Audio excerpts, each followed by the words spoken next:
Olá, tudo bem, gente? Na última aula, no último vídeo, nós falávamos sobre os pressupostos processuais. E eu vou lembrar a vocês que, em relação às partes, há dois pressupostos processuais muito importantes e que, de certa forma, causam, às vezes, uma confusão. O primeiro, a gente viu, é a capacidade de ser parte.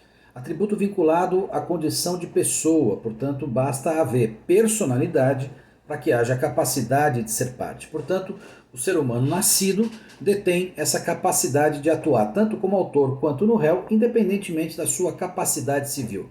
Diferente disso, é o pressuposto processual da capacidade de estar em juízo.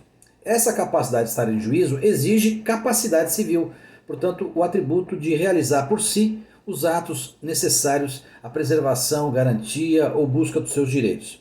Isso, portanto, exige a capacidade. O que isso significa dizer é que uma pessoa só vai poder atuar no processo se tiver capacidade civil, portanto, não for daquele grupo dos chamados incapazes. Há um capítulo inteiro no Código, que é o que a gente vai começar a ver agora, que começa a partir do artigo 70, que é justamente o que envolve algumas características das partes e dos procuradores das partes, e no capítulo inicial trata exatamente da capacidade processual, ou seja, da capacidade de estar em juízo. E o artigo 70, portanto, estabelece justamente o que é capacidade de estar em juízo. Diz: toda pessoa, desde que se encontre no exercício de seus direitos, tem capacidade para estar em juízo. Portanto, a condição para que alguém atue no polo ativo ou no polo passivo de um processo judicial é que detenha essa capacidade de falar por si próprio. Lembrando que nós não estamos falando da capacidade do advogado, da capacidade postulatória. É evidente que mesmo a pessoa capaz, portanto o maior de idade, aquele que não está interditado, ele também precisa do advogado para falar. Aqui nós estamos falando da própria pessoa, do autor ou da pessoa do réu. A condição de ela se apresentar sozinho no processo, através do seu advogado, depende da existência da sua capacidade civil.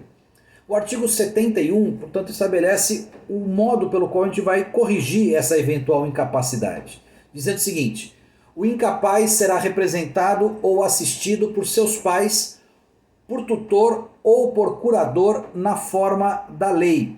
Ou seja, ausente a sua capacidade pessoal, a gente integrará essa capacidade, a gente, portanto, buscará essa capacidade que ele não tem, trazendo para junto dele o seu representante legal. Representante legal é aquele que, definido por lei, tem a condição de representar, de falar por alguém. Então aqui diz, se for o incapaz em razão da idade, o incapaz menor será assistido ou representado por seus pais.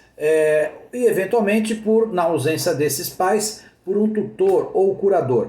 Da mesma forma que os outros incapazes, eventualmente declarados incapazes por sentença, como é o caso, por exemplo, daquela pessoa que tem uma doença mental que impede que ela exerça os atos, ela será interditada judicialmente e, portanto, a sua incapacidade vai ser suprida pela vinda do seu curador, aquele que judicialmente foi colocado na condição de curador.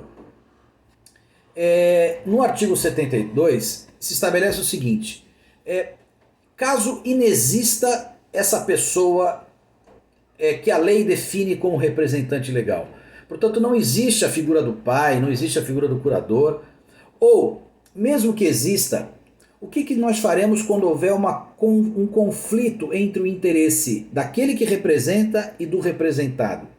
Como é que a gente vai garantir direitos ao incapaz, ou quando não houver quem o represente, portanto nenhum daqueles elencados pela lei que o representariam existe, ou quando no caso concreto há um interesse conflituoso entre quem o representa e esse menor e esse incapaz. O que diz o 72? Que nesse caso, que não há representante legal ou que há conflito de interesses, será nomeado em favor desse incapaz um curador especial. Portanto, no próprio processo se fará a nomeação desse curador especial. Vamos lá. Será nomeado para esse caso um curador especial. Nós não estamos dando a esse incapaz um curador para todos os atos da vida civil.